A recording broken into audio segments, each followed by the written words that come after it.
Bilang ng mga maghahain ng COC, inaasahang tataas simula September 1 hanggang 2 ayon sa COMELEC. Alamin yan sa report ni Paul Hernandez.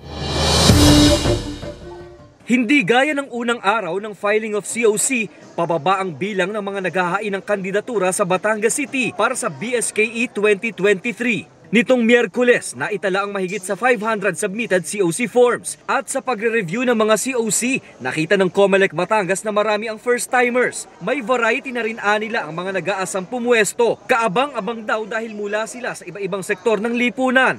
Meron nga doon, wala ngang hanap buhay kung may iba dyan na karpintero, may iba dyan na driver. Kaya itong barangay election, it is a platform for everyone who wants to serve. Nauna nang sinabi ng komisyon na dadaan pa sa pagsala ang mga forms na ito. Nakikita ng COMELEC na muling bubuhos ang magsusumite ng COC sa Biyernes hanggang sa huling araw sa Sabado. Aminado ang komisyon na may kakulangan sila sa mga election assistant, kaya't pinatutulong na rin daw pati tauhan sa Provincial Election Supervisor's Office. Noong Monday, dinagsa tayo, anong oras na sila umuwi, pero sa sumunod na araw, naandyan ulit.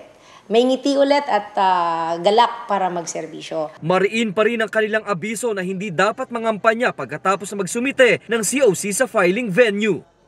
Kasama si Buhay Adante Jr., Paul Hernandez, Balitang Southern Tagalog.